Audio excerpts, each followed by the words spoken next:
Hi, and this is Exploring with Em and Stu. And today we brought you to the High Peak here in Derbyshire, where we're going to be taking you for an explore of an area which is steeped in industrial history. Welcome to Torr Gorge here in New Mills.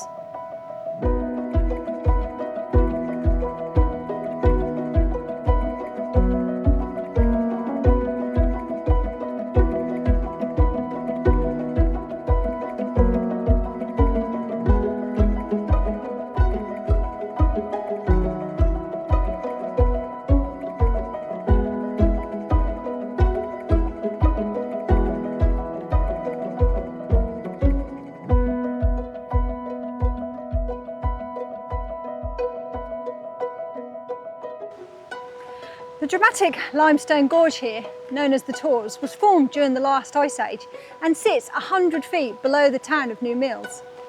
The rivers Sett and Goyt came together here, and for centuries the power of these rivers has been harnessed by mills.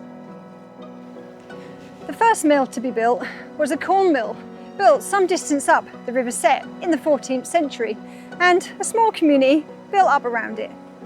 The late 1700s saw the introduction of mechanised water power and the introduction of the factory system for cotton production.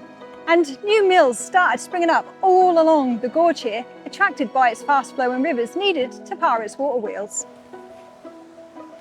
By 1810, the gorge was an industrial epicentre of activity, with cotton mills, paper mills, print works built all along the gorge here, included many houses needed for all the workers that worked in the mills. By the late 19th century, the industries were in decline. They were blighted by bankruptcy and numerous fires, as well as poor access to the area, and most of them were closed down and left to ruin. Abandoned for over 50 years and subsequently turned into a rubbish dump, the area was actually quite dangerous and became inaccessible to the public. That was until the 1970s, when its industrial heritage and natural beauty was recognised, and so it was cleared up, and in 1974 it was opened to the public as the Torrs Riverside Park. And here we are, and where are we, Emma?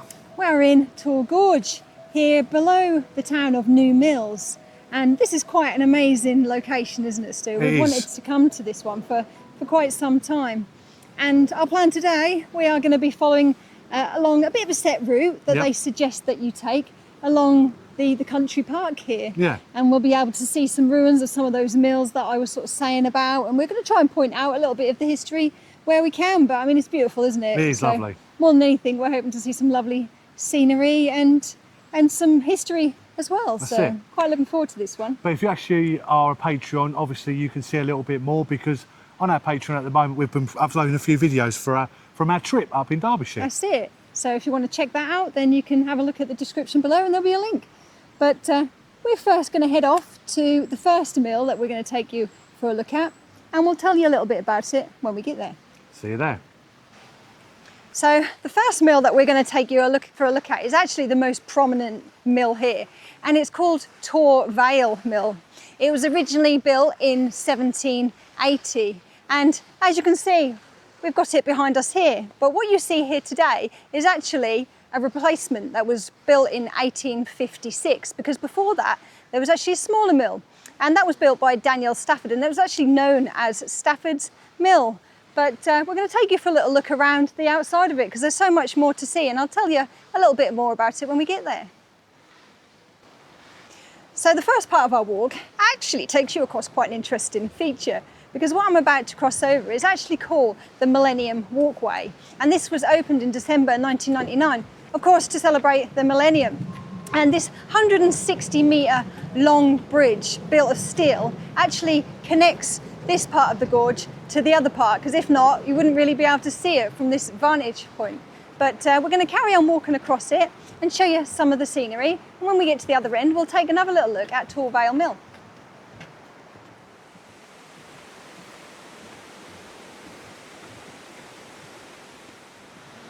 And here we are around the other side of this absolutely magnificent mill, and we have the gorge just down here, haven't we? It is, it's quite amazing. We just stood on that Millennium Walkway. The gorge is gorgeous. Yeah, the Millennium Walkway that I was telling you about.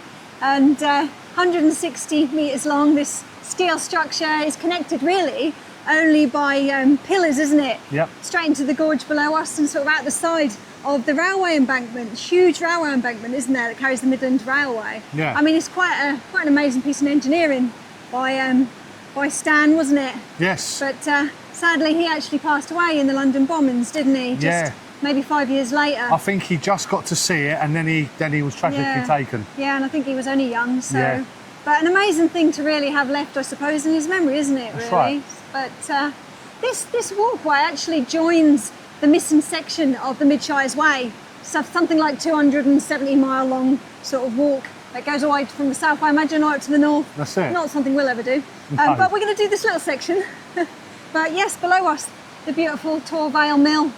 And well, what's left of it anyway, because sadly it's had a few fires, hasn't it? That's it. I think it closed in 2000, being the longest running mill, I think, cotton mill, production mill ever. Yeah, 220 years it produced cotton Yeah, for. in the world, isn't it? It's the longest running mill. I think it's in or the Europe. UK. In UK at Oh, least. okay. Yeah. And but sadly, in 2001, I think it was hit by arson, and a huge section of it actually burnt down. So, but they've left the ruins, but really sad. But now I think it's a coffee shop or a cafe or something like that. At least it's having some use. Yes, I think you can get married here actually, Sue. That's So yeah, great. nice place to get married. But we're going to continue walking along the walkway until we get to some of these other mills that were built along here. So let's carry on, and we'll show you when we get to the next one. So before we actually get to the next mill, I just wanted to take yet another look at Torr Vale Mill, because we've got quite a nice vantage point from here where we can actually see a little bit more about how this mill actually worked. Because if we just look down there behind us, we can actually see the weir, which would have helped channel the water. Now, of course, this mill was a water-powered mill, and just above the weir, you can actually make out the metal sluice gate that would have led to the head chase, which is where the water would have gone into. And the water here actually powered 2 water wheels that were inside the mill.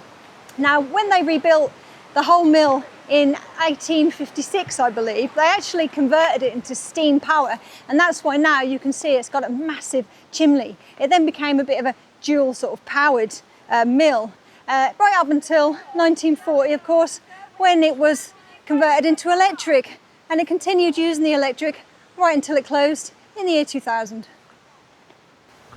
And here comes Emma from her little bit of talking back there, just coming off the bridge. Yeah, so a little look at Torr Vale Mill, That's which it. is quite a sight, isn't it, in the landscape here? Yeah, absolutely. It's scarred the landscape beautifully. It's, I think that's the way quite you can say amazing it. to see that they've sort of used the topography of the land here to build all these mills, and That's it. the history of that. There's so much more history that you can find obviously on the internet if you want to know Yeah. a bit more about it, but we've got so many different mills to show you that that's just sort of scratching the surface, yeah. really. But the walkway there has actually taken us right into the heart of the next mill we wanted Yes. to take you for a look at, Just which is behind us. called Rock Mill. Now, this one was added 10 years later after the original Torr Vale Mill in 1790, and again it was another cotton spinning mill.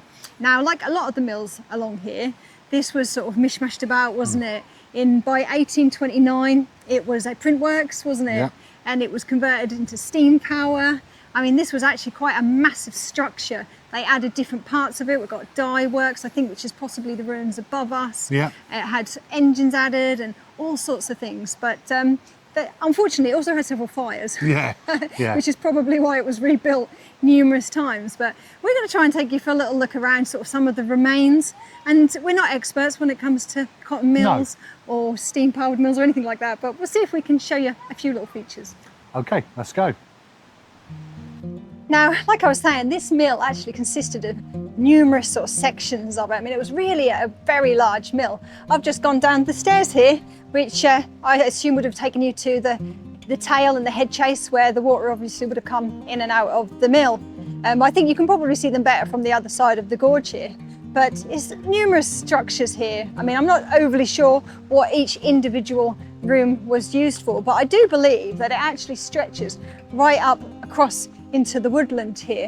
And if we just take you for a little look up these stairs, you can see again we've got another section of the mill here with little alcoves and bits and pieces, I guess, where machinery would have been. But it actually stretched all the way along the top of the gorge. And like I said earlier, I think they actually added sort of dye houses and things, and possibly that could be what we've got along here. But there's a few other bits and pieces that we can possibly see if we get down to the water level, of course. So I think we'll join you when we get down there.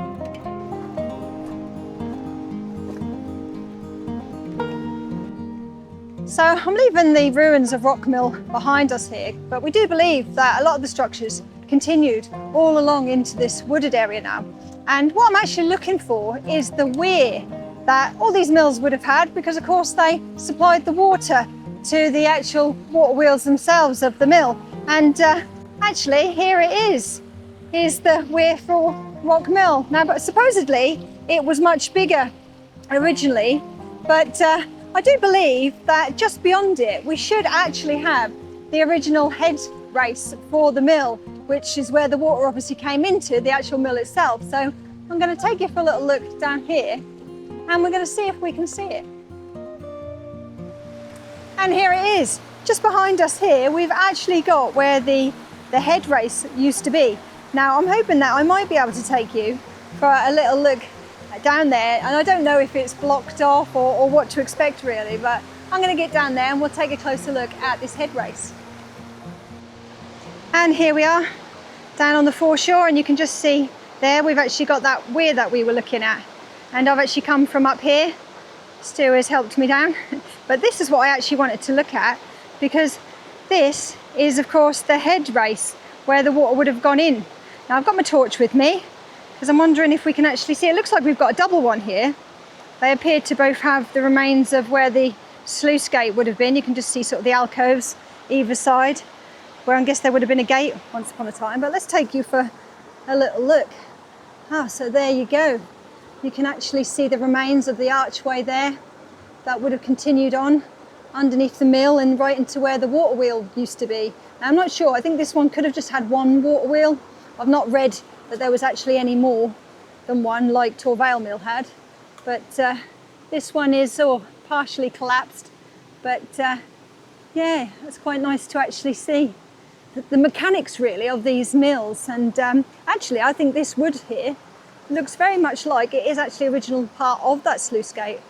A little bit of metal there as well. So now that was worth sort of coming down to take you for a little look at, because it's not the easiest place to get down to, so I guess not too many people bothered to look, but there we go. So I'm now going to get back up there with the help of Stu, and we'll see you when we get up there.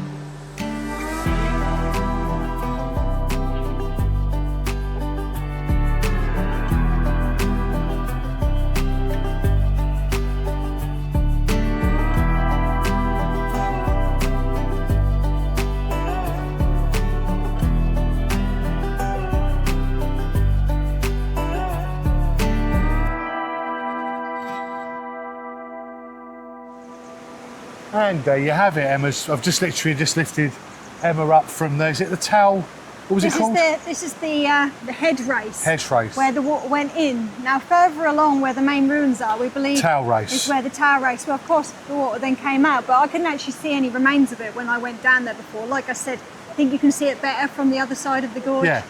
But that's still quite interesting to see, and you can see that archway inside. Of course, the rest of it's sort of infilled now and sort of ruined. But we do believe there's one more part of this mill as we sort of head back up towards the next thing that we're going to show you. So hopefully if we manage to find it, we'll turn you back on. Okay, see you in a minute. Now we did actually manage to see the remains of that engine bed that we were looking for Rock Mill, but sadly there was some people having a little bit of a picnic on it, so we decided not to disturb them. But if I find a picture I can insert, then I will. But there's little remains of this mill all the way along here, little bits of walls and interesting features. But the next feature that we're going to show you isn't actually particularly got anything to do with the mill, but it's still quite an impressive thing. So we'll take you for a look when we get here. And here it is, the Union Road Bridge that was built in 1884, coincidentally the same year that they actually closed Rock Mill off. But this, well, I would class it as a viaduct really, was built to join the town of New Mills to Newtown, and it really helped to spur on the growth of the two towns, because of course they were very much sort of disconnected by this big gorge here at the time. But just behind us, actually, we've got an old quarry. And this quarry actually helped to supply the sandstone needed to build a lot of the buildings around here, as well as the walls and very likely possibly even the bridges. But today it's quite well used by rock climbers, as we've seen. I don't fancy it myself personally, but it's quite a sight. But we're going to continue underneath the road bridge until we get to some more interesting things to show you.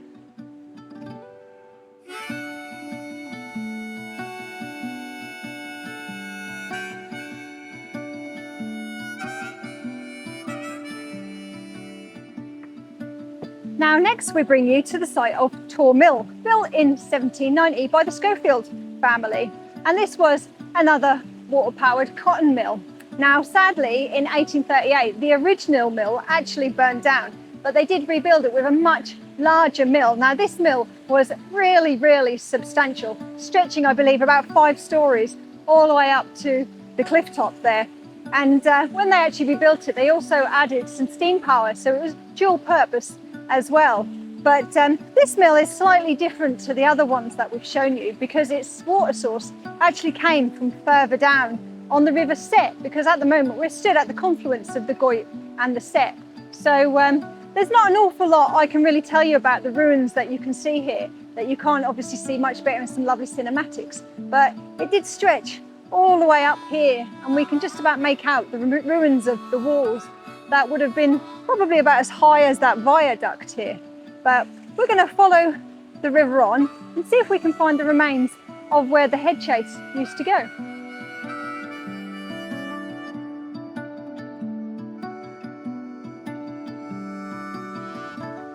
And here we are, just standing in wilderness and loveliness, isn't it? It is lovely, and we're still actually looking at Tor Mill here, because there's a few more features that I didn't actually get a chance to show you.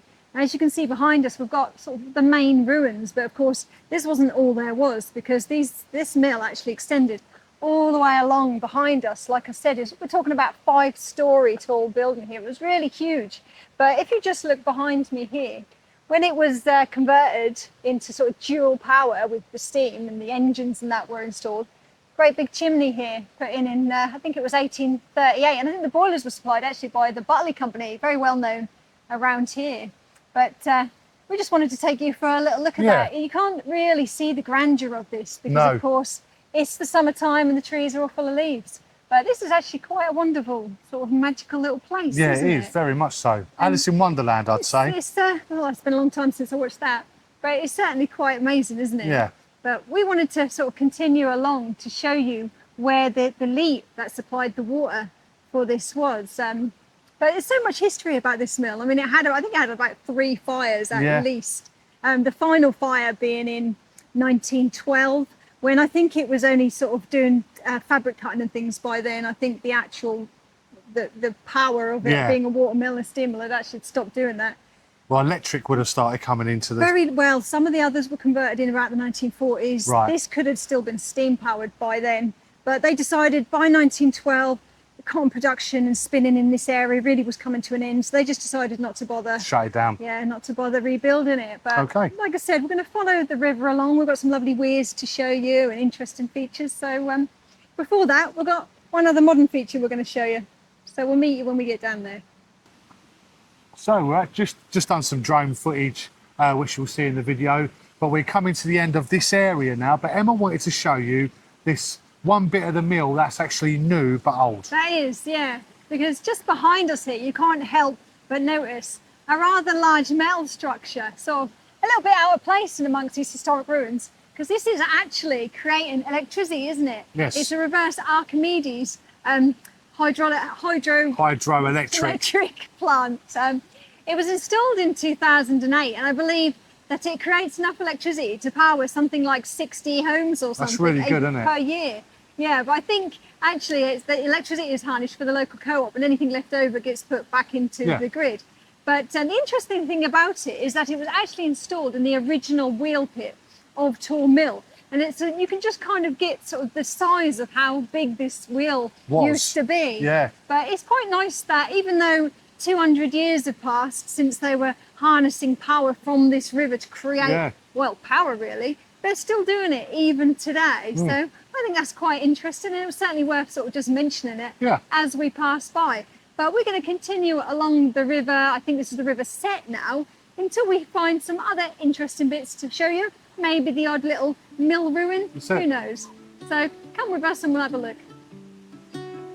So I've brought you just above the weir here, and we've got Tor Mill with its big hydroelectric power plant just there. But the reason why I brought you down here is just behind me, we've got Millwall Bridge. Now, you're wondering why I'm showing you a bridge that was built in 1984. But actually, this is the original location of where there used to be an aqueduct. Now, as I was saying, that Tor Mill was actually powered by a lead, which actually ran all the way along the river, and we're going to follow that for a little way, until it reached here, where it crosses over the River Sett, I do believe, on an aqueduct. And it would have come along here and straight down into the water wheel. So I thought it was probably interesting to sort of show you that, sort of give you a little bit of a gist of how this used to work.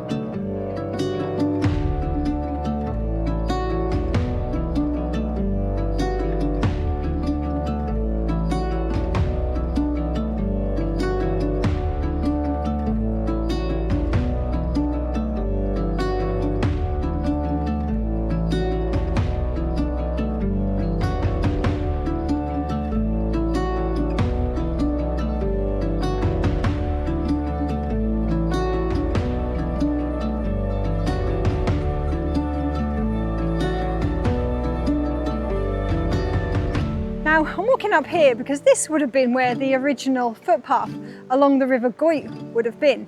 And what Stu's actually walking along with the camera would have been the original leat. So of course it would have been filled with water, channeled from the Goyt just in front of me here. But what I've actually got behind me here is a rather grand Church Road bridge that was built in 1835. And it's quite unusual because, as you can see, it's got these buttresses that were added in 1888 to strengthen it. And some people sort of think this is almost like a bridge within a bridge, but it's not, it's just sort of buttresses to strengthen it. But I'm probably better off walking down here where the leat used to be, because the footpath here is a little uneven and rocky. But we're actually getting up to where this leat used to actually come off of the river. And there's a few features to sort of show you here where the original entrance used to be of the head race. So when I get there, I'll take you for a little look. And here we are. I'm just stood on this little bridge that goes over the leat. And just behind us here, we've got the River Goyt with a weir, and this is where the head race would have been. And of course the water would have been channeled off of the river. We've got a nice little arch there, and it would have come down here. Of course this has changed slightly, I guess, in modern times to adapt it for a path. But it would have come down to the sluice gate. And just down here, we've actually got the remains of the sluice gate just here. And you can see where the massive iron gate would have been, and this controlled the flow of the water down the leat and of course down to the mill. So that's really quite nice to see, and I don't think a lot of people really worry about coming this far to actually understand how these mills actually worked. But we're going to continue a little bit down this footpath because we've got one more little site that we want to take a little look at. And here we are, we're at this amazing viaducts, aren't we? Which I will just say, just a minute ago I'd done some drone footage, was significantly hard to do with all the trees around. That is a little off subject, of course, but we've decided to follow along the Goyt River here because we knew that there was another interesting feature that we wanted to show you. And if you decide to take this walk, it's certainly worth taking that sort of 5-minute detour to take a look at the rather wonderful Midlands Railway viaduct. Built in 1902. This 13-arch viaduct it spans across the floodplain of the River Goyt. And it's quite impressive, isn't it? It's still an active railway line, but we've managed to get some rather lovely drone footage from a distance of it. We thought it's the only way you can really see it sort of to its full potential, isn't it? Yeah, it's amazing. We're going to now head back along where we've just come from and continue heading up, I think, the River Sett this time, until we reach one or two other little interesting things, maybe mill related, maybe not. And then I think that'll probably be the end of our video. So we'll see you when we get there. Right, so we've just retraced our steps along the River Goyt, and we've actually continued on along the River Sett in quite a deep gorge cut in here, aren't we? Yeah. It's really quite picturesque, and we've got some more lovely road bridges that we've crossed over. And just behind us, we've got quite a nice waterfall there, which is quite lovely. And this actually is fed from what looks a bit like a tunnel, doesn't it, that the river comes out of. I believe it's actually just a road bridge, but it's quite lovely, and we'll try and pop a few little shots in it. But we're going to head up out of the gorge now. But just before we do, we're hoping we've got one more thing to show you before we say goodbye. So we've come just up off of the Riverside path there, because here is actually quite a relevant area, because this was actually known as Horse Chain House. Now, of course, all of these raw materials that they were creating, the cotton, and of course they needed coal for the steam engine and everything, had to come in and out of the gorge here, and they were actually horse drawn. And just above me here were the stables where the horses, of course, were kept for this. But also in this area we had some workers' cottages, and I think they were built almost into the side of the cliffs, like I think I'd said earlier. Now these, of course, were not particularly nice places to live. They had bad sanitation, bad ventilation, they were quite awful, but they didn't actually get demolished until the 1960s, believe it or not. And you can just about make out some remains that there was something here, but other than these buttresses and a few bits of walls and that, that's about it. And sadly, we come to the end of our video, but not for our little bit of a surprise for you train enthusiasts. Just behind us is quite an impressive portal. This is, as you can see, an abandoned portal, and it carried the line that used to run from the station at New Mills here. And if you stand at the station, you can see two portals. One of them has an active line, and the other one is clearly abandoned. Yeah. And here's the other end of it. And this ran all the way to Hayfield. And I believe you can actually walk the entire line. I think it's called the Sett Valley Way or something like that, a couple of miles. So maybe one for the future. But this is quite a lovely portal just at the side of the footpath here. That's it. So like I said, a little treat for you railway enthusiasts out there. That's it. But if you have liked the video, please consider liking and subscribing. It's free to do, and we always appreciate it, and it helps us build our channel. That's it. And of course, if you want to see a little bit more of us, like we mentioned at the beginning of the video, we've got a lovely group of Patreons that help us out every month with a small donation in exchange for a little bit of exclusive content, including plenty that we've actually done here up in Derbyshire. So I'll pop a little link in the description below. But we hope you've enjoyed our little look at the lovely Tor Gorge Riverside Park. It's been really quite lovely, isn't it? It has been. Definitely one that I'd recommend if you're in the area, in industry enthusiasts. Yeah, it's a bit of a mouthful. It is. There's so much more here than what we've actually shown you. We could have spent many, many more hours here, couldn't we? That's it. But like I said, definitely check it out.